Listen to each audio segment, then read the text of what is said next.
Bueno, muy buenas tardes para todos y todas las que están conectados y los que están conectados a esta hora, en este día que para nosotros es muy especial. Como miembros del Foro de Periodismo Argentino, tenemos la hermosa responsabilidad y el gusto también de contar con dos expositoras que trabajan mucho en materia de género, y una de ellas ha sido además iniciadora del movimiento Ni Una Menos, que comenzó hace 6 años en Argentina. Esta voz, este grito, pidiendo justamente para que cese la violencia de género en la Argentina y en todo el mundo, que trascendió las fronteras de nuestro país. Bueno, por eso quiero presentar y agradecer a Indy Pomeraniec, que ella es editora de Infobae Cultura y además es miembro de Ni Una Menos, y a Paula Barbarán, periodista de La Gaceta de Tucumán y de Salta. Muy buenas tardes y muchas gracias, chicas, por estar aquí. Bueno, voy a comenzar con Inde. Inde, hace 6 años, cuando empezó todo esto, esta movida increíble, contanos cómo fue, cuántas eran ustedes, cómo empezaron a conversar este tema, cómo surgió todo esto. Bueno, viene bien de pronto porque yo no había prestado tal vez mucha atención a lo de miembro de Ni Una Menos, porque lo que uno se pregunta es ¿qué es Ni Una Menos? ¿Es una organización? ¿Es una ONG?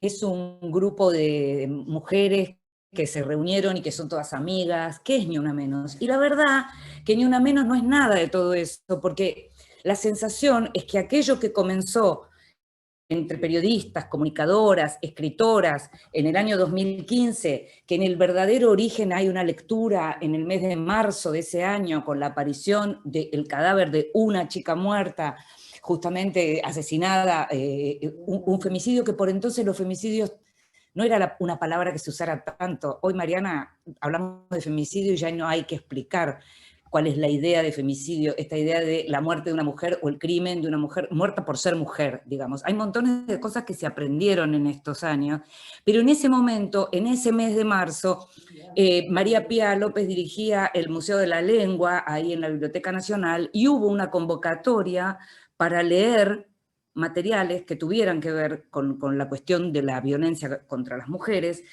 y fue un encuentro en donde fuimos varias periodistas y escritoras, y fueron también madres y padres de chicas asesinadas. Por ejemplo, me acuerdo que estaban los padres de Wanda Tadei, estaban los padres de Lola Chomnales. Esto es marzo del 2015.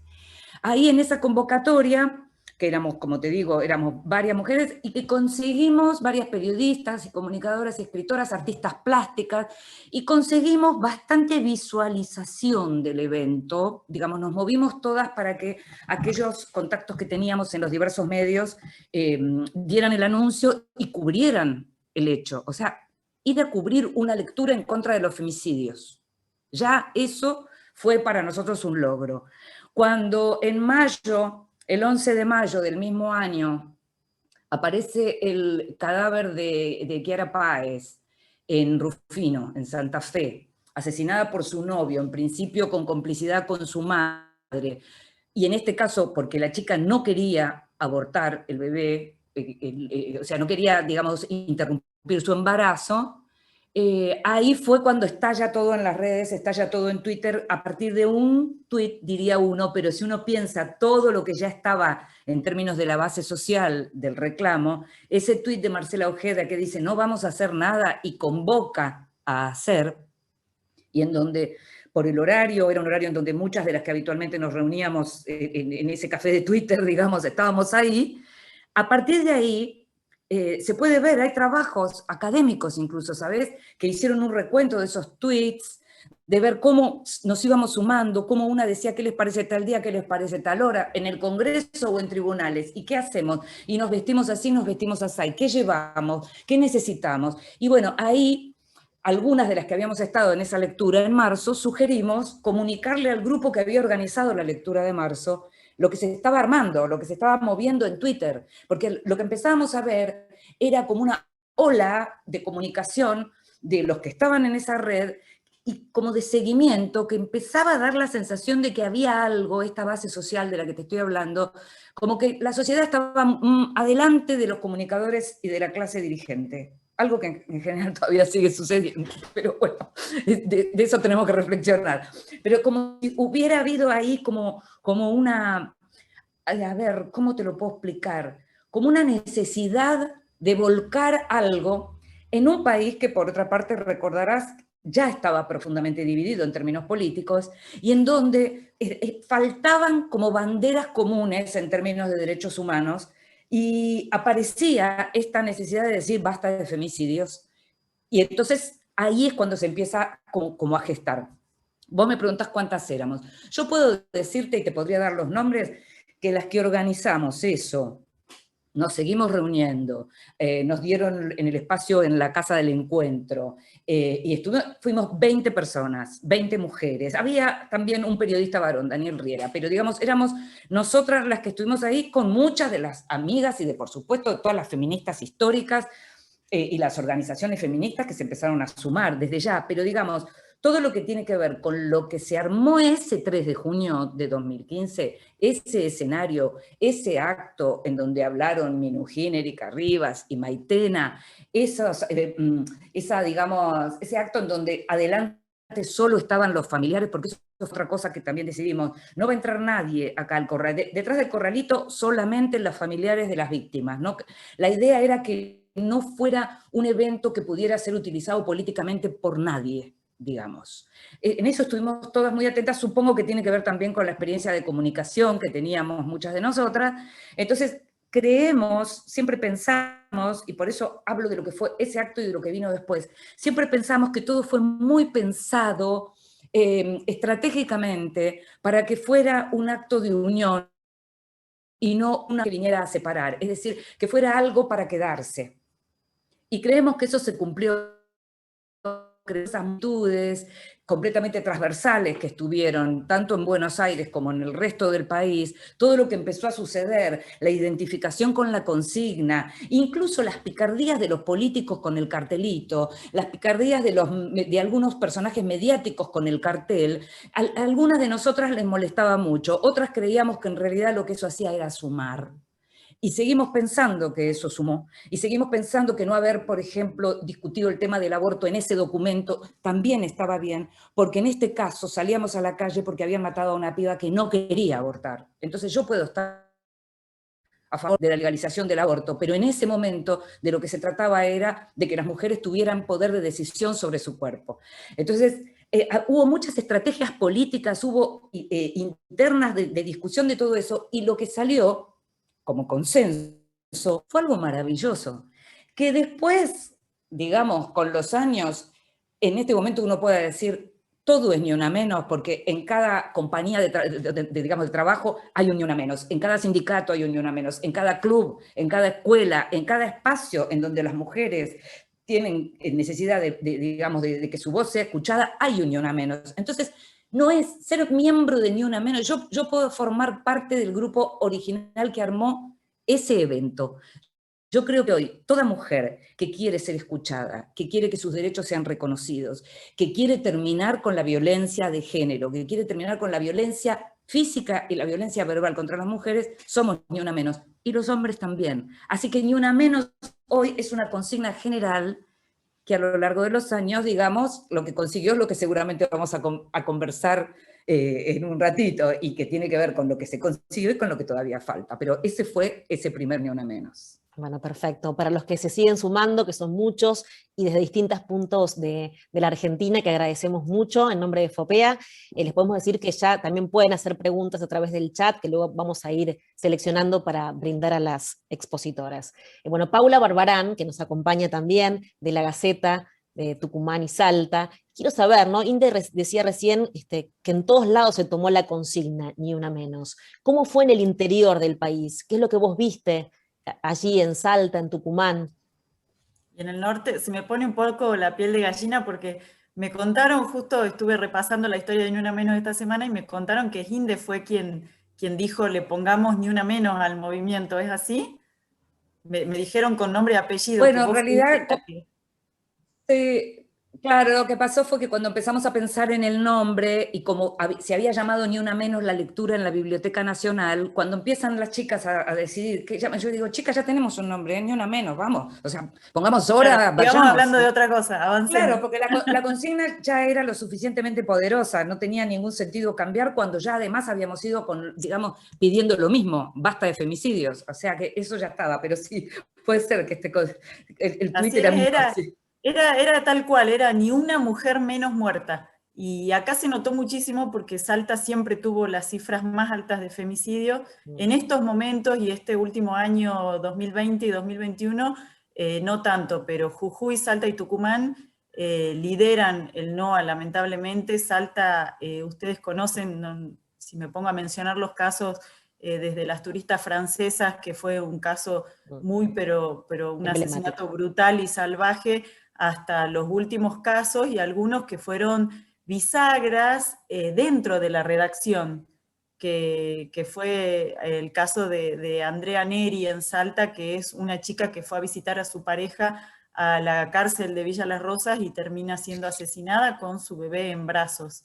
Y esa primera marcha, esto que estoy contando, fue en el 2017, la primera marcha fue en el 2015, y en el 2015 las noticias de femicidios en Salta eran recurrentes. Permanentemente teníamos esa noticia y estaba en nosotros analizar un poco hasta dónde llegar con lo que estábamos contando, porque empezamos a notar que todo nos hacía ruido, ¿no? Un poco lo que aprendimos en periodismo este último tiempo y a cómo contar y relatar estos casos, comenzamos a observar que había palabras y cosas que estábamos diciendo que no estaban bien. Pero esa primera marcha, me la acuerdo, masiva, la Plaza 9 de Julio, aquellos que conocen el centro neurálgico de Salta, al frente de la catedral, de edificios emblemáticos, un casco histórico precioso, estaba colmado de gente. Y lo que nos sorprendió es que no eran solamente mujeres, había hombres, había familias, había muchos niños que estaban marchando junto a sus padres, porque creo que el grito de Ni Una Menos, ese grito visceral, creo que fue realmente, desgarrador desde lo más adentro de cualquier persona. O sea, el hecho en ese año, particularmente en Argentina, los casos habían sido contra menores, prácticamente. Mencionaban a Kiara Páez de Rufino Santa Fe, y en el verano había sido Lola en Baliza, en Uruguay, y eran chicas, eran jóvenes. Así que yo creo que es como que fue un grito de hartazgo, ¿no? De decir esto que puso Marcela Ojeda: sociedad, ¿qué nos está pasando? Un sacudón, sí. Fueron inmensas las marchas en Salta, fue realmente grande esa primera movilización, que después fue mutando, porque como dice Inde, el Ni Una Menos nos lo apropiamos todos, y así también se lo apropiaron partidos políticos, banderas, y bueno, y dentro del feminismo y todas las variables que hay, la lucha se le agregó a la lucha en contra de la violencia machista distintas cuestiones que siguieron avanzando con los años. Esto que dice Paula, Inde, el sí, tema del abordaje sí.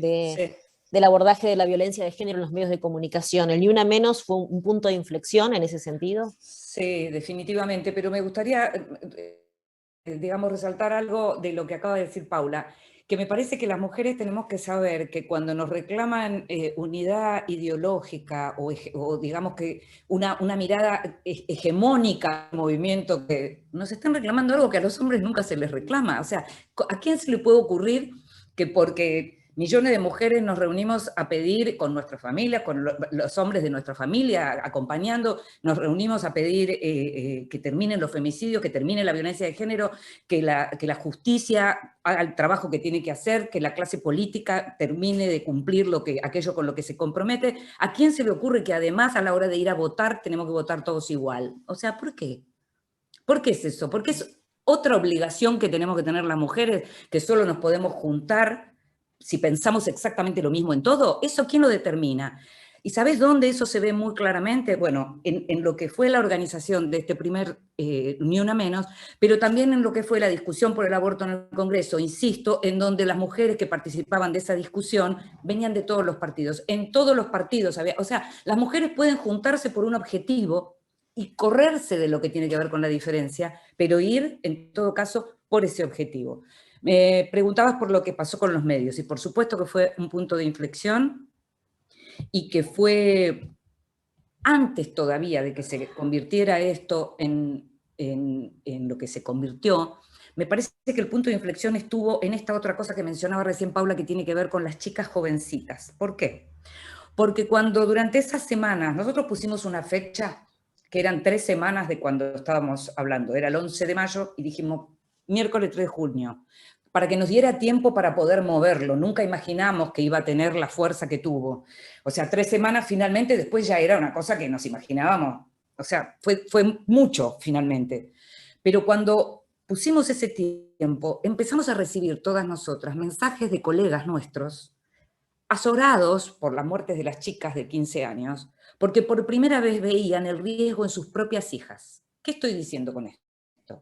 Hombres, comunicadores, responsables de los medios, en las secciones, en las diferentes secciones, que por primera vez empezaban a ver chicas de las edades de sus hijas y de la clase social de sus hijas. O sea, eran chicas de clase media como Ángeles Rawson, que terminaban en la basura, en colegiales, o sea, que asesinadas en colegiales, en plena capital.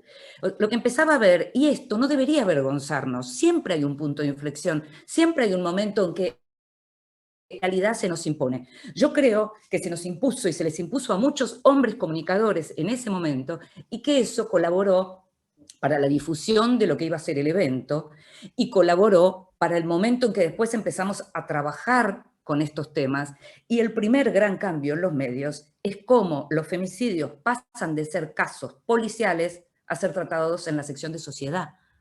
El femicidio hoy se trata en sociedad, no es más un caso policial.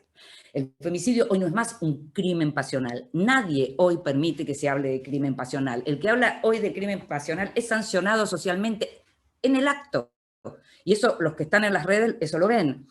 Por ejemplo, nosotras siempre hacemos bromas en relación a lo que llamamos el delivery de repudio. Siempre están pidiéndonos delivery de repudio por lo que dijo tal o cual.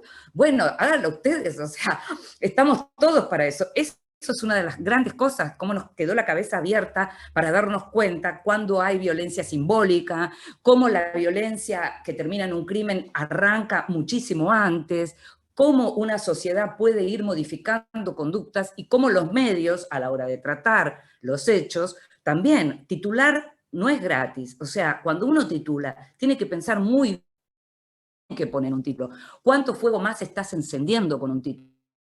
¿Cómo estás revictimizando a la persona de la que supuestamente estás hablando para compadecerte de ella? Todo eso es algo que se fue aprendiendo y que se está viendo y que todavía falta mucho, pero la mayor confianza por mi parte está en la gente más joven. Yo creo que los más grandes, muchas de las cosas que las hacen porque tienen miedo de ser sancionados, pero no sé cuán convencidos están.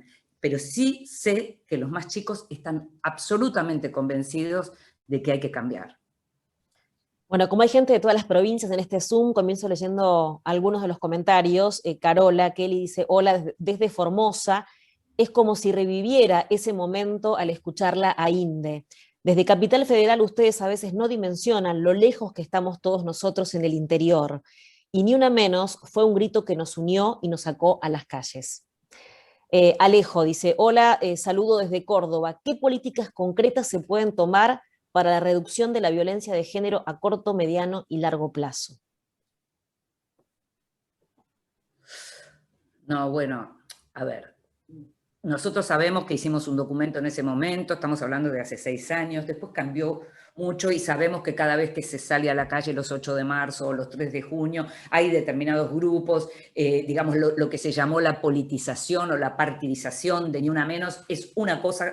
Yo no estoy convencida de que todos pidamos lo mismo. Lo que sí sabemos que tenemos que pedir es que si hay un gobierno que se compromete con algo tiene que cumplir, y que si hay una justicia que se compromete con algo tiene que cumplir, y que se empieza a ver legislación como la ley Micaela se tiene que cumplir, que se tiene que cumplir la ESI también, que en las provincias es algo que sabemos que no siempre se cumple, que se busca la vuelta para que no se cumpla. Es decir, hay montones de cuestiones que tienen que ver con seguir, en todo caso, acentuando exactamente lo mismo que pedíamos.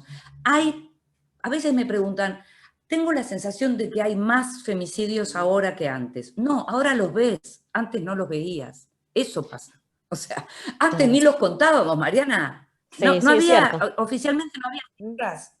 No había cifras, Totalmente. la Casa del Encuentro contaba con los diarios, y en los diarios salía una parte de aquello. Antes vos mirabas para otro lado cuando escuchabas que el vecino estaba maltratando y te parecía que estaba pegándole a su mujer.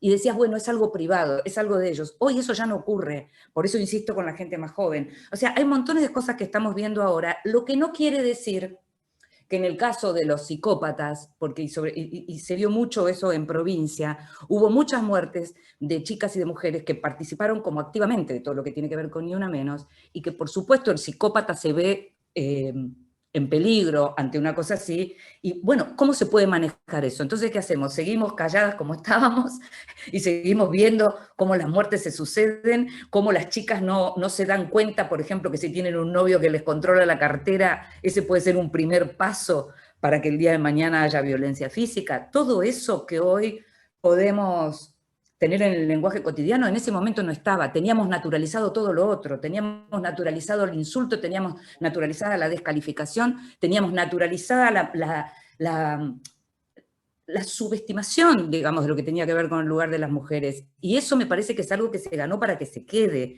Lo que no quiere decir, y hay discusiones múltiples en todo esto, que empecemos con la cultura de la cancelación, con el scratch. No tiene, o sea, son como cosas diferentes. Estamos hablando de derechos humanos. Yo no valgo más que un hombre, valgo lo mismo. Clarísimo. Bueno, aquí hay alguien que pregunta, Noelia Carranza, dice, quería preguntar, plantear, si no les parece que la espectacularización de los medios masivos de los femicidios no puede tirar en contra. Dice, no sé bien cómo explicar la idea, pero a ver si se entiende. Sí se entiende, pero quiero que hable Paula porque me estoy A ver, comiendo todo Paula, yo. ¿qué Iba a hablar pensás? yo para que tomes un poquito de agua. No, la verdad que es algo que creo que todos los medios tenemos presente, y las mujeres que estamos en los medios hacemos mucha mea culpa. Trabajar en un medio, más en un medio digital o en televisión o en radio, en donde la inmediatez y la aceleración de la noticia un poco que te pasa por encima, te avisan que encontraron un cuerpo y el que te avisa es un policía por lo general, entonces uno llega casi con, acá se llama CIF, que son los fiscales que investigan, el cuerpo de fiscales de investigación forense, que es el primero que llega, y uno llega más o menos con ellos. Entonces todo lo que uno va conociendo lo va armando en su cabeza como texto, como audio, como video, y no estoy tratando como de contar un poco cómo suceden las cosas sin poner excusas. Pero en el medio de todo eso uno tiene como que, bueno, ir contando la noticia, qué sucede, cómo sucede. Y en eso pecamos muchísimo. En el caso que yo les comentaba de Andrea Neri, fue realmente un caso bisagra para Salta, porque había sucedido un femicidio adentro de la cárcel. La persona que asesinó era una persona que estaba en la cárcel porque ya había asesinado a su anterior pareja. Conoció a esta chica en la cárcel, la asesina en la cárcel. Los videos que se muestran luego en el juicio lo muestran a él en la previa de la visita íntima. O sea, fue un caso bisagra para nosotros porque fue realmente darnos cuenta de que ninguno de los poderes del Estado y de los controles y de lo que tenía que funcionar, funcionó. No funcionaba nada. En ese momento nos dimos cuenta de que no funcionaba nada. Esta persona tenía un celular en la cárcel, se manejaba mandando mensajes con su pareja de manera cotidiana, o sea, fue realmente darnos cuenta y darnos con la cabeza contra la pared con que llegando inclusive a estar condenado por un caso de femicidio, también se puede volver a matar. Fue realmente muy, pero muy tétrico. Y en ese momento, cuando sucede esto, hubo un crimen en Villa Las Rosas, que es la cárcel de Salta. Mandamos al grupo de periodistas para que vaya. En ese momento, llamada por teléfono, bueno, vamos averiguando qué pasa, y ¿qué hacemos siempre? Comenzamos a averiguar quién es ella. Estaban afuera familiares de ella, bueno, vamos a ver quién es, quién era, cómo era, qué vida tenía, por qué tenía esa vida, cómo lo conoció a él. Y en un momento en la redacción, a las chicas y a los chicos también, un grupo bastante joven el que trabajaba en la Gaceta Salta, nos comenzó a hacer ruido. Y dijimos, pero pará, el asesino es él, ¿quién era él? ¿Por qué estaba en la cárcel primero? Y ahí empezamos como a revisar estos decálogos que hoy circulan por internet. Veo que hay muchos estudiantes o gente o profesionales jóvenes acá que les pido por favor que revisen todos los decálogos que hay para contar, para aprender a contar este tipo de casos. Los femicidios antes eran hechos, era un asesinato, encontraron a una mujer muerta, ¿no? Como que aparecen muertas las mujeres, hallaron un cuerpo, y a medida que íbamos viendo, porque todo se mide en televisión, en radio y en medios digitales especialmente, todo se mide y sabemos del interés que tiene la gente por estas noticias, tratamos de contribuir a la información y decir, bueno, me guardo este dato y lo tiro después en otra nota o en otra salida al aire, y vamos sumando a todo eso, sin pensar en un montón de cuestiones que están en esos decálogos, y que, como dice Inde, fogonean a la otra parte. Justamente, chicas, en relación a eso que vos planteas, hay alguien que dice que ha visto hacer relatar a la madre de la víctima de una violación infantil el paso a paso, y obvio, dice que uno lo puede visualizar en su cabeza. Pensaba esto y tantas otras cosas. ¿Esto no es morbo? Pregunta. ¿Qué necesidad de hacer volver a relatar una y otra vez esos detalles tan dolorosos? ¿Esto aporta a la víctima o a que no suceda más o todo lo contrario? A mí lo que me parece que lo que tenemos que diferenciar un poco es lo que tiene que ver con periodismo y lo que tiene que ver con los medios, aunque parezca una paradoja lo que estoy diciendo. La empresa y nosotros. Sí, no, y no solo, quiero decir, cada soporte, como decía recién Paula, una cosa es la televisión, una cosa es el medio gráfico de papel que tiene el tiempo de ponerse a pensar hasta la hora de cierre, otra cosa es la televisión, otra cosa son los programas que emiten noticias, pero que no son estrictamente periodísticos, sino que son más espectáculos que periodísticos. Y me parece que ahí lo que tiene que funcionar, exactamente como señalaba Paula recién, es lo que pasa con nosotros que somos los que llevamos adelante esa tarea. ¿De qué modo vamos a presentar esas cosas? ¿Qué nos hace ruido? O sea, sentarnos y pensar, ¿vamos a dar en serio el nombre de un chico o de una nena? ¿En serio vamos a publicar el nombre de ese chico o de una nena? ¿Podemos llegar a dar información si ese chico o esa nena están desaparecidos y hay que buscarlos y hay que hacer todo lo posible? Pero lo primero que hay que hacer en cuanto ese chico o esa nena aparecieron es bajar toda esa información. Lo vivimos permanentemente eso. No lo pensábamos antes. Era muy poca gente la que pensaba en eso antes. Ahora se empieza a pensar del mismo modo que se empieza a pensar en, hubo un femicidio, como decía Paula recién, antes eran casos policiales, aparecían los cuerpos. No, hay un femicida. El foco es el femicida. Esa mujer muerta seguramente deja hijos, seguramente deja una familia destrozada. ¿Vamos a seguir nosotros apuntando a eso? Por un lado. Por otro lado, tenemos la cabeza tan seteada para la espectacularidad que a veces, lamentablemente, hay familias que sí se avienen a eso. Hay familias que necesitan por determinado motivo también seguir hablando y siempre va a haber un medio o un periodista que va a ir a buscarlos porque lo necesita también para un punto más de rating o para un clic más. Entonces me parece que lo de los decálogos, que lo de los protocolos para trabajar en esto, o sea que nunca alcanza, nunca es suficiente, porque lo primero que tenemos que cambiar es lo que es nuestra cabeza en ese sentido, es el modo en que nosotros nos enfrentamos ante los hechos, así como sabemos, por ejemplo, como periodistas, que un off the record no se vulnera, digamos, y es algo que tenemos, pero sabemos también que hay periodistas que lo hacen, del mismo modo, cada vez más hay periodistas, hombres y mujeres, que saben que hay cosas que no se hacen y que si no tienen la formación, porque no tienen el marco teórico, porque no han estudiado sobre esto, vienen y le preguntan a una compañera en general, che, ¿yo puedo titular así? ¿Esto está bien? O empiezan, por ejemplo, A mí esta nota me hace ruido porque me parece que es morbo. Gente que antes en otro momento jamás hubiera puesto el acento en eso, jamás lo hubiera hecho. No se cambia todo de un día para el otro, pero estas conversaciones antes no se mantenían en edad. No había tanta gente pendiente de decir, y no van a decir nada de tal cosa. No había, no existía. No, o sea, es posible que haya quien se pase de rosca para el otro lado también.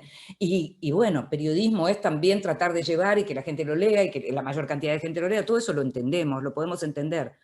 Por mi parte, que en general trabajo en el periodismo gráfico, porque en radio y en televisión otro tipo de cosas, pero digo, a mí me parece que lo importante es aprender a escribir o aprender a hablar. Si vos aprendés a escribir o aprendés a hablar, es posible que puedas llevar toda la información y toda la noticia y conseguir que te lean hasta el final o que te escuchen hasta el final sin necesidad de lo más escabroso, de lo más morboso, de lo más amarillo, de revictimizar, de la famosa pollerita corta. O sea, eso no es necesario. Eso no es necesario. ¿Cómo dormís después de haber escrito o editado algo así, sabiendo que hay una familia que está velando a una piba que terminó en una bolsa de basura porque había ido a bailar? ¿Cómo dormís? ¿No? Tremendo. Perdón, me exalté. Hay algo, no, está bien. Es que es así, uno se le pone la piel de gallina y creo que el hartazgo de Ni Una Menos tiene que ver con eso, con que nos cansamos justamente de leer y de escuchar estas cosas y tantas más que sabemos que no se publican. Pero hay algo que quería también hacer hincapié, es que hoy en día se trabaja mucho más colaborativamente en periodismo, en cualquier medio, tele, radio, periodismo digital, gráfico. Los periodistas ya no es el periodista solo que va, busca la información, vuelve, se sienta, la redacta, se la da al editor, le corrige 2 cosas y la publica. Las redacciones hoy tienen mucho diálogo, pre-pandemia y ahora más virtual, pero hay mucho diálogo. Y todas estas cosas, el Ni Una Menos que nos convoca hoy, hizo que todo el tiempo estemos revisando estas formas. El policía me dijo que a la chica la encontraron de tal forma, ¿lo pongo, no lo pongo, cómo lo pongo? ¿Te parece? A mí sí, a mí no. Nosotros tuvimos también bastantes momentos así tensos de decir, bueno, ¿hasta dónde llegamos con la información? ¿Qué se cuenta, qué no se cuenta? Los detalles, ¿sí? El caso de Wanda Tadei que mencionaste nos enseñó a no contar detalles, a no contar cómo fueron los hechos. Porque estás dando ideas. Claro. ¿Cómo, perdón? Sí. Porque estás dando ideas. Aquí, chicas, alguien pregunta, interesante, Micaela dice, ¿consideran que incluir perspectiva de género en las carreras de comunicación ayudaría a evitar las típicas falencias a la hora de comunicar tanto de manera periodística como publicitaria? Es que lo deben estar haciendo. Yo no puedo hablar por todas las escuelas de periodismo, pero yo me imagino que en general, así como estamos nosotros hablando hoy acá, en estos días en varios lugares estuve hablando y estuve viendo, y mis compañeras lo mismo, y en general en el periodismo es algo de lo que se está hablando. Por eso insisto con los más jóvenes, porque me da la impresión de que los más grandes que hicieron toda una carrera, digamos, ignorando lo que tenía que ver la perspectiva de género, que aunque no se llamara así, pero podía llamarse sensibilidad por los temas de las mujeres de pronto, ¿no? Hicieron toda su carrera, hombres y mujeres, ¿eh? En este caso no estoy hablando de hombres, estoy hablando también de muchas mujeres que hicieron toda su carrera, gente grande como puedo ser yo, y que hicieron toda su carrera sin prestar atención a eso que tenía que ver con la sensibilidad de los temas, puntualmente de los temas que tienen que ver con las mujeres. En cuanto a lo que decía Paula, coincido en eso de que las redacciones se habla más, pero también el volumen de notas en los medios digitales, que es donde estamos trabajando todos, no nos permite siempre eso. Entonces no siempre para eso que ella está señalando, y la pandemia, también como ella señalaba recién, la pandemia además en las redacciones hay muy poquita gente, la mayoría tenemos comunicación, es verdad que estamos comunicados igual por otros medios, es cierto, pero no es lo mismo mirarse al escritorio de al lado que mandar, no es exactamente lo mismo. Eso. Totalmente. A mí me gustaba por ahí retomar también lo de la palabra. Vamos haciendo un ping pong. Sí, vale. El tema de la palabra, porque más allá de incluir o no la perspectiva o los temas de género en las facultades, yo hoy pensaba antes de esta charla que nunca me enseñaron en la facultad a ver qué palabras utilizaba en el momento de hablar, ¿no? En los talleres que tuve de radio, de televisión, yo estudié en la Universidad Nacional de Córdoba, facultad de la que estoy agradecidísima porque fue una hermosa carrera la que hice, pero en este punto, todo esto que hoy nos hace ruido, porque yo me recibí hace 20 años, pienso, qué bárbaro, o sea, hay un montón de palabras y de cosas que las tenía ya adentro de mí, que el hombre, no sé, la golpeó y la mató, estaba borracho y le pegó, ¿no? Siempre justificando el accionar por esto, que puede ser una consecuencia, pero bueno, ahí digo, a ver, pará, que, no sé, o ir a un lugar y empezar a ir al lugar de los hechos y hablar con los vecinos y tomar esa palabra como si fuese la palabra, no sé, santa, que describe cómo era esa pareja y lo que había pasado ahí, cuando en realidad era el vecino es el vecino, escucha y ve como un vecino. Y nosotros tratamos también de, nada, de responder y de ser los encargados de decir qué pasó y por qué pasó lo que pasó. Y creo que esa no es nuestra misión como periodistas. Así que todo eso que heredamos y que lo tenemos como inmersos, sobre todo los que venimos con otra escuela, está buenísimo que hoy se revea, que hoy se enseñe a pensar y a elegir las palabras para hablar, no solo que te enseñen a hablar, a escribir, a expresarte, sino también a qué palabras estás eligiendo. Con la palabra construimos la realidad. La palabra es sumamente importante para los comunicadores y periodistas, así que es importante que la repensemos todo el tiempo, qué términos usamos y por qué.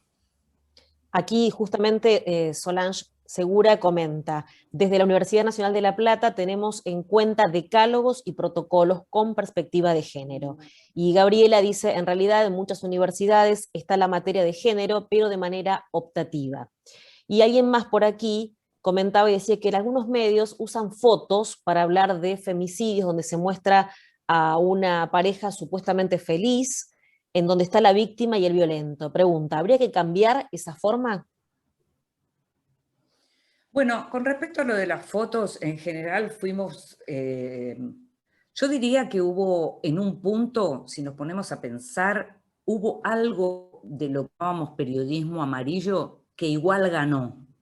Quiero decir, nos estamos planteando todo esto, pero incluso los medios que habitualmente no se avenían a mostrar las fotos más truculentas y demás, hoy, en los últimos años, a partir del crecimiento de Internet, de la búsqueda del efecto y demás, digamos, me parece que lo que triunfó es eso, el impacto por sobre otras cosas. Por eso me parece tan importante, por un lado, contar en todos los medios con periodistas que conozcan absolutamente en detalle lo que tiene que ver con la cuestión de los temas de género, con la cuestión de las leyes, con la cuestión de lo que todavía falta, de lo que todavía hay que hacer, pero que además haya como una incrustación general en los periodistas, hombres y mujeres, en relación a esa perspectiva de género. Es decir, que todos piensen antes de titular, que todos piensen antes de elegir la foto. Cuando te digo de lo truculento, digo porque me acuerdo, y no fue en otro siglo, soy grande, pero digo, no fue en otro siglo, cuando llegaban las fotos de un accidente y uno, claramente las fotos más truculentas las dejaba fuera en ciertos medios. Hoy ya ningún medio deja fuera ninguna foto de los actos, o sea, cuánto, ¿no? Y tenemos la posibilidad de que en este tema, en donde estamos siguiéndolo tan de cerca, podamos ser mucho más cuidadosos con aquello que mostramos. Esto no quiere decir, insisto, con que si la madre de una víctima quiere hablar y tiene que hablar y le resulta importante comunicar, es importante que también haya un periodista que le dé esa voz. Ahora, no tiene que ser cualquier periodista. Tiene que ser alguien que lo haga con perspectiva de género. Tiene que ser alguien que no vaya a revictimizar a la mujer que murió y a esa familia. Tiene que ser alguien que vaya a escuchar y que sea capaz de transmitir esa palabra, digamos, con la mayor lealtad y la mayor fidelidad posible, sin transformar eso en un espectáculo. ¿Se entiende a dónde voy? Sí, muy claro. Paula, en tu caso, ¿cuál fue el hecho puntual que vos viste y dijiste, bueno, evidentemente las cosas están cambiando? ¿Dónde crees que hubo un punto de inflexión en el tratamiento de estos temas en el medio en el cual trabajas vos en La Gaceta? Creo que, bueno, en Salta fue el caso de Andrea Neri, claramente. En la Gaceta Tucumán trabajo hace unos meses y creo que permanentemente estamos revisando estas cosas. Con respecto a lo de las imágenes que mencionaban recién, a mí me hace mucho ruido la imagen esa ilustrativa que se baja rápidamente de una nena o una mujer fuera de foco al fondo y un cinto acá en primer plano bien nítido. Esas imágenes ilustrativas las tratamos de quitar, de no utilizar, y en todo caso utilizar la locación. Si fue en un barrio, si fue en una ciudad, bueno, buscar una foto ilustrativa de Google Maps, de donde sea, que nos muestre dónde fue el hecho. Me hace ruido cualquier cosa que haya menores. Cualquier cosa que haya menores, trato de evitarlo. Es demasiado fuerte. Y hay que creer, o sea, hay que, así como protegemos también a las mujeres, hay que proteger muchísimo más a las infancias porque son mucho más vulnerables ante estas cosas.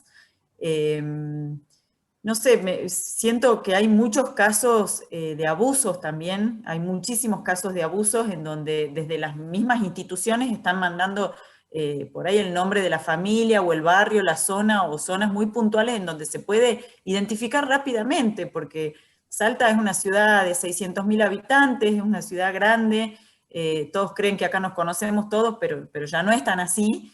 Pero igualmente es muy fácil localizar hoy a alguien, localizar a alguien que haya sufrido cualquiera de estas cosas. Y como nuestras fuentes son por lo general muy cercanas, estoy hablando de policías, de personas que se enteran en una primera medida y el periodista está después, creo que tenemos que ser doblemente responsables en estos temas.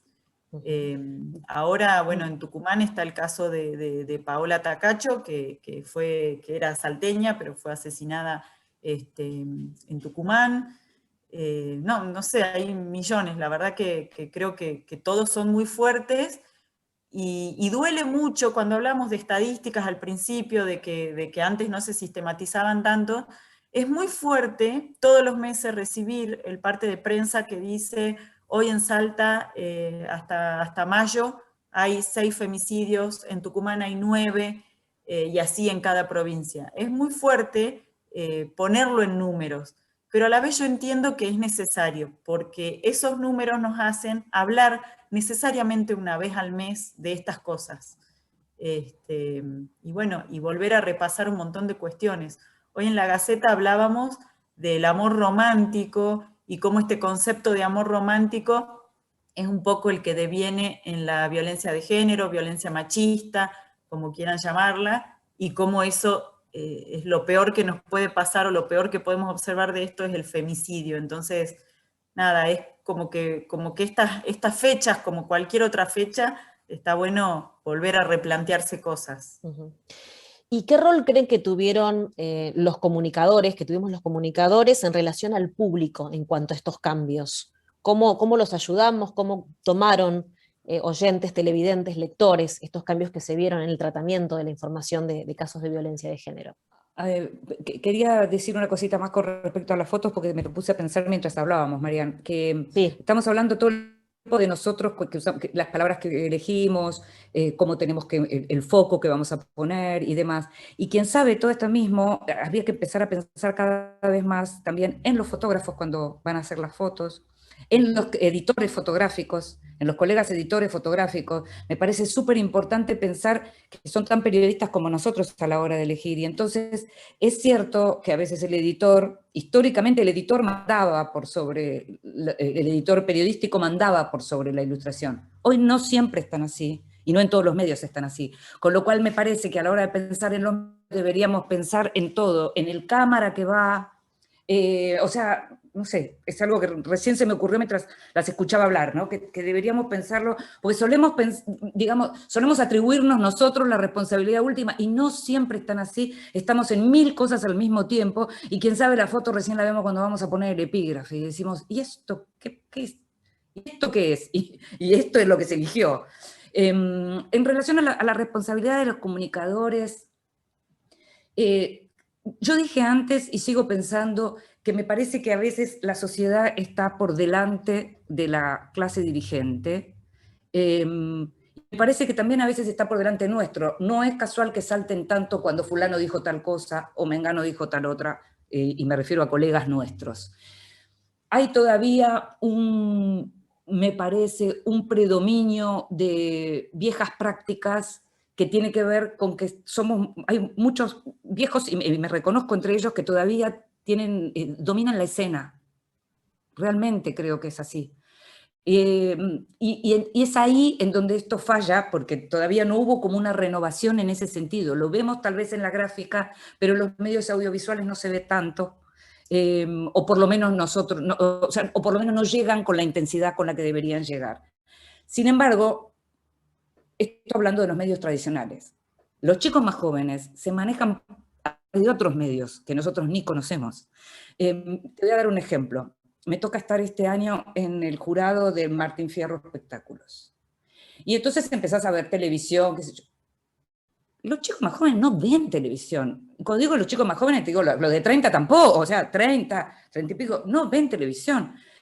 Los espectáculos hoy pasan por YouTube, y muchos programas periodísticos también pasan por YouTube, por Twitch, por lo que tiene que ver con las redes, por las propias páginas. O sea, hay modos de informarse y de llegar a la información que está por otro lado, y que no es casual que tal vez los más jóvenes, en relación a la cuestión de perspectiva de género, estén mucho más ilustrados que los más grandes. Insisto, en la televisión y en la radio a veces escuchamos voces muy viejas, no porque la gente de mi edad no pueda trabajar, todavía además en la Argentina nos toca seguir trabajando porque no podemos vivir sino.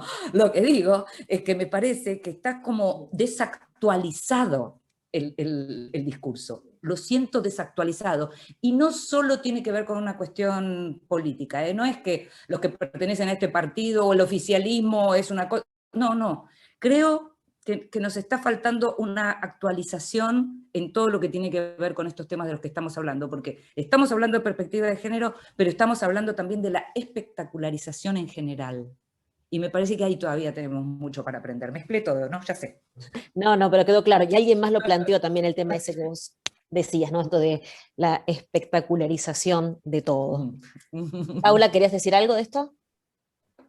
Me parece bastante claro, la verdad es un poco lo que vivimos diariamente cuando observamos. A mí me pasa mucho con los medios locales, que sí siento que bueno, se están perdiendo ahí un montón de cosas que ya no deberíamos aceptar como oyentes. Comentarios y, no sé, algunas cosas que digo, pero, ¿qué pasó? ¿Qué dijo?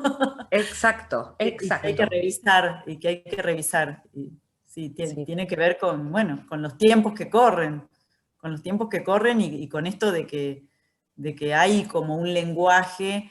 El otro día hablaba con una amiga que es especialista en género, y ella me decía, si te hace ruido, está bien, escúchalo al ruido ese. O sea, le digo, ya soy yo, viste que estoy muy loca, que vi este título, le digo, ¿vos cómo lo ves? Y ella me decía, no, si te hace ruido por algo, dice, a ver, pensemos. Y bueno, ese tiempito que Inde dice, y es verdad que a veces no lo tenemos, bueno, tratemos de rescatarlo, ¿no? Sí. Antes de decirlo. Bueno, sin dudas han cambiado muchas cosas, felizmente, ¿no? ¿Qué es lo que queda? ¿Cuál es el gran desafío a futuro en este tema? Desde los medios de comunicación, el rol periodístico y demás. Yo tengo la sensación de que el sedimento está. O sea, el solo hecho de que aparezca la fecha y estemos hablando del tema, ante algún crimen de nuevo aparezca la discusión, que en las redacciones, como dice Paula, sea algo colaborativo, tratar de ver de qué manera hacer un foco, que el propio medio tenga un foco con los temas. Lo que apareció, aunque sea efímero, aunque sea en algunos casos pueda llegar a ser una picardía, lo de las editoras de género y demás, pero que aparezca como la mirada de, bueno, a ver, no podemos seguir titulando como antes, no podemos seguir escribiendo como antes, no podemos seguir pensando como antes. A mí me parece que en estos 6 años algo de todo eso cambió. Me parece que por mi parte está todo como muy puesto en lo que tiene que ver con los chicos más jóvenes. Me parece que es por ahí por donde va a llegar la cosa, por donde se está viendo en las escuelas. Estamos hablando, poniendo entre paréntesis la pandemia que nos puso entre paréntesis, porque convengamos que mucho de lo que está pasando también, digamos, tiene que ver con esta distancia que tenemos entre todos, tiene que ver con que estamos aislados, pero hay algo que quedó hay algo que quedó en esos programas que por ahora en algunos lugares son optativos, pero que están, que hay que insistir para que no sean optativos, así como hay una ley para que digamos, los políticos tengan que, así como existe la ley Micaela, digamos, de formación para la clase política, tiene que existir una ley, una materia en perspectiva de género, en general, en todo aquello que tenga que ver con la comunicación, o sea, y está bien, pero no es solo la materia, porque ese es un error. Eso es pensar que, por ejemplo, yendo a algo que no tiene que ver con la violencia física, pero sí con la violencia simbólica, eso es pensar que las mujeres vamos a seguir hablando solamente de temas de mujeres, y yo no quiero eso. Yo no quiero eso. O sea, yo quiero que la perspectiva de género se aplique en todo. Yo quiero que cuando los que escriben sobre política escriban con perspectiva de género, que los que escriban sobre economía, lo mismo. Quiero que la perspectiva de género esté incluida en el modo en que pensamos a la hora de comunicar una noticia. Entonces no es solo en lo que tiene que ver con esto, que por supuesto es lo más grave, porque tiene que ver con la vida humana, pero me parece que son como pequeñas cositas. O sea, vos sabés que me muevo en distintos periodismos. Yo estoy cansada de que me llamen para hablar de la literatura escrita por mujeres. Me encanta la literatura escrita por mujeres, pero yo quiero hablar de literatura, ¿sí? O sea, no me llames para el cupo, a mí, convocame por lo que yo hago. El cupo está bien, porque de otro modo no te van a llamar, eso ya sabemos. El cupo en política está bien, porque si no, no hubiera existido tampoco el avance que existió. Pero hay algo que a partir del Ni Una Menos se dio y que permitió, a partir de hablar de la violencia física y del crimen en donde las mujeres son las víctimas, hablar del lugar de las mujeres, Mariana, porque finalmente lo que terminó ocurriendo es eso. Mucho Me Too, Ni Una Menos fue 2 años antes, o sea, ¿no? Sí, totalmente, eso fue significativo. Por Claro, eso, es así. tal Así que cual. bueno, yo creo que hay que insistir, y que me parece que lo que tiene que cambiar es como la cabeza de todos, y eso cambia con las generaciones, claramente. Eso cambia con las generaciones. Yo creo que en nuestras generaciones, o sea, hay preocupaciones adicionales en las generaciones de nuestros jóvenes que tienen que ver con la cuestión económica de la Argentina, pero hay algo de la sociedad en donde me parece que ya los chicos no naturalizan que el padre faje a la madre o que el novio faje a la hermana, con perdón de la expresión. Me parece que eso ya no, o sea, ya no hay ninguna posibilidad de que eso se vea como algo normal. Me parece que eso es uno de los grandes logros. Lo de haber conseguido que no sean casos policiales, esto que decía Paula, de encontraron a una mujer muerta, y lo de haber conseguido que los chicos sepan hoy que si ven violencia en las casas no es algo natural, que es algo que tienen que hablar. Y eso en las escuelas se habla, y eso es algo que los chicos saben que empiezan a tener espacios donde hablarlo. Y me parece que eso también es un sedimento de Ni Una Menos. Perdón, ya me fui otra vez. No, perfecto, perfecto. Bueno, ya nos queda poco tiempo, vos te tenés que ir, Inde, ¿no? Así es, sí. Bueno, Cortito. Yo te ¿querés digo decir? cortito, lo Dale. que decía Inde tiene que ver con el rol de la editora de género. Y a mí me pasó esta semana, haciendo notas sobre Ni Una Menos, que buscaba hombres que hablen de Ni Una Menos, que hablen de este movimiento, y no pude conseguirlos. Así que entiendo perfectamente esto de que estaría buenísimo que sea por igual, hombres que no sean políticos, ¿no? Porque por ahí el político se pone la camiseta rápidamente y habla, no tiene problema. Pero yo buscaba referentes también, así como uno busca cuando va a hacer notas a médicos, hablar con médicas y tratar como de equiparar, porque ese es el rol de la editora de género, busqué y no conseguí, así que me parece muy valioso. Creo que es tal cual que hay un sedimento muy pero muy firme en las redacciones, especialmente con la inclusión de gente más joven que tiene esta mirada de observar ciertas palabras que ya no se dicen, que ya no hay más. Y ya que nos convocó FOPEA, el código de ética de los periodistas, o sea, basarnos en las fuentes policiales, judiciales, en estos casos sobre todo, es sumamente importante, porque no vamos a meter mucho más la pata si sabemos lo que se puede saber del expediente y comunicamos lo que se puede comunicar para no entorpecer la investigación. Así que eso es como un consejo básico a la hora de encarar uno de estos temas. Me parece espectacular lo que acaba de decir Paula, así muy súper sintético y clarísimo, me encantó. Bueno, aquí tengo, bueno, hay una última que les quiero hacer, que dice, ¿qué herramientas tenemos los y las periodistas con perspectiva de género ante editores que insisten en ignorarlo? Insistir. Qué difícil. Pelear, Sí, pelear, insistir. sí. Convertirte, debe ser una chica la que pregunta, ¿no? Convertirte en la loca pesada es así, o sea, no hay mucho, la verdad que no hay mucho, porque ¿qué vas a hacer? Bueno, vas a ir a recursos humanos a quejarte de que tu jefe, claro, o sea, Muchas mujeres, ha habido experiencias, ¿no? De muchas mujeres que vinieron en las redacciones y juntas se juntaron para hablar con el editor, y empezar como ya más unidas. Presión. Claro. Bueno, los lobbies sirven. Claro, ¿no? hacerlos adentro del diario, desde adentro. Sí, de adentro, claro. Bueno, última, queda un minuto. Con respecto a la escritura, ¿cómo se puede escribir inclusivamente sin X o E? ¿Están permitidos en los medios gráficos escribir así? ¿Qué sucede con estas cuestiones? Yo, en lo personal, yo no escribo con la E, y los textos que yo edito, si de pronto alguien en una entrevista utilizó la E, en general lo que voy a poner es al comienzo decir que usa el lenguaje inclusivo y con la E, y de pronto puedo en alguna palabra chiques, le voy a poner un chiques como para que aparezca, pero voy a avisar que no va a salir así, porque todavía no es algo que esté, digamos, hablábamos de sedimentación, no es algo que esté tan sedimentado. Me da la impresión de que lo mismo, la presión es la que en todo caso nos hará dentro de unos años que se pueda empezar a escribir así.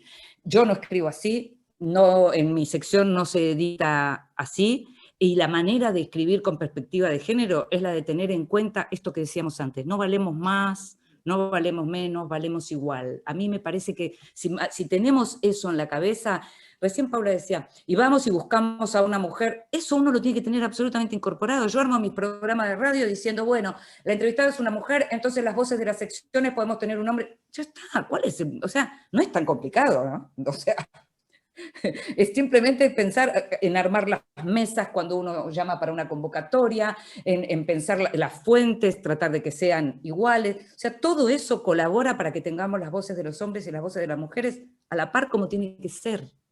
Así que me parece que básicamente pasa por ahí. Ni hablar. Bueno, Paula Barbarán, Inde Pomeráñez, muchísimas gracias por nombre de FOPEA, ¿no? Por haber accedido a esta charla. Ojalá a todos y todas les haya gustado. Yo supongo que sí, fueron muy ávidos en preguntar y nos encantó. Gracias de verdad por estar hoy con nosotros. En nombre de FOPEA, muchas gracias. Gracias a ustedes, gracias a FOPEA por la invitación. A Marian ya la conocía y ya sabía cómo nos llevábamos, y Paula es una gran sorpresa, me encanta haberte conocido y haber estado tan de acuerdo tan amablemente, así que les agradezco mucho. Les mando un beso a ustedes y a todos los que están ahí. Chau. Una última cosita, en el chat tienen un link de protocolos de cobertura de temas de género, es una recopilación de distintos organismos que han escrito al respecto. Excelente. El sitio de FOPEA, pueden clicar en el link y los va a llevar a la página correspondiente. Excelente, Majo, gracias. Besos para todos. Muchas gracias. Adiós.